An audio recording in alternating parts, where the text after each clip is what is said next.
नमस्कार, city post में आपका स्वागत है। मैं हूं श्रीकांत प्रत्युष। आपको पता है कि उत्तर प्रदेश चुनाव को लेकर बिहार की राजनीति गरमाई हुई है। उत्तर प्रदेश विधानसभा चुनाव 2022 को देखते हुए राजनीतिक दलों द्वारा अपने अपने प्रत्याशियों के नाम की घोषणा की जा रही है।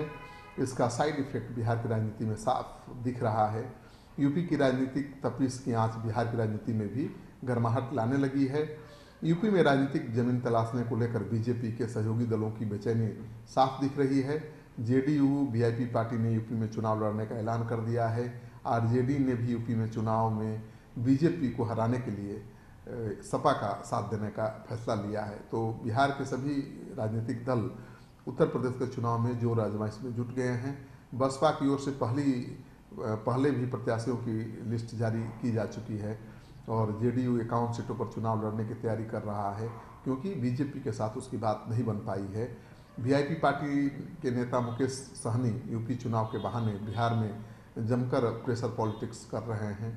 इसी का नतीजा है कि उन्होंने तेजस्वी यादव को अपना छोटा भाई बता दिया और कहा है कि जिस दिन उनकी और लालू प्रसाद की विचारधारा मिल जाएगी उस दिन से वे दोनों मिलकर बिहार में राजनीति करेंगे।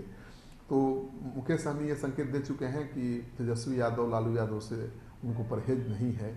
वीआईपी ने 165 विधानसभा सीटों पर उम्मीदवार उतारने का ऐलान कर दिया है, जिससे बीजेपी की मुश्किल बढ़ गई है, क्योंकि इनमें से अधिकांश सीटें निषाद समुदाय के प्रभुत्व वाले यूपी में पड़ती हैं और पार्टी ने 25 सीटों पर उम्मीदवारों के नाम की घोषणा भी कर दी है। तो बीजेपी की मुश्किल बढ़ गई है कि जहां पर निषादों की संख्या ज़्यादा है वहां पर मुकेश सहनी के प्रत्याशी के खड़ा होने के कारण बीजेपी की हार हो सकती है। केंद्र में जेडीयू कोटे से मंत्री आरसीपी सिंह को पार्टी ने बीजेपी से टिकट को लेकर जल्द फाइनल बातचीत करने के लिए अधिकृत किया है, लेकिन बातचीत बन नहीं पा रही है। सूत्रों के हवाले से जो खबर आ रही है, मुकेश सहनी बीजेपी के लिए एक बड़ी चुनौती बने हुए हैं। उत्तर प्रदेश विधानसभा चुनाव में जेडीयू भी अपनी ताकत आजमाना चाहती है और जेडीयू और बीजेपी दोनों दलों के बीच कोई फार्मूला अब तक तय नहीं हो पाया है। जेडीयू सूत्रों के अनुसार 51 सीटों पर चुनाव लड़ने की तैयारी चल रही है। केंद्र में जेडीयू कोटे से मंत्री आरसीपी सिंह को पार्टी ने बीजेपी से टिकट को लेकर जल्द फाइनल बातचीत करने का निर्देश दिया है, लेकिन बात बनती हुई दिख नहीं रही है। तो उत्तर प्रदेश के चुनाव को लेकर बिहार की राजनीति गर्मा गई है। यूपी में आरजेडी खुद चुनाव नहीं लड़ेगी और समाजवादी पार्टी के लिए प्रचार करेगी।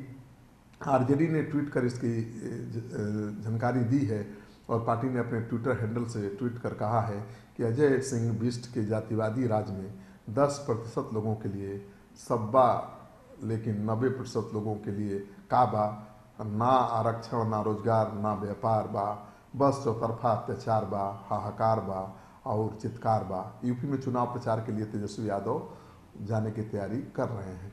तो उत्तर प्रदेश के चुनाव में बिहार का रंग दिखेगा।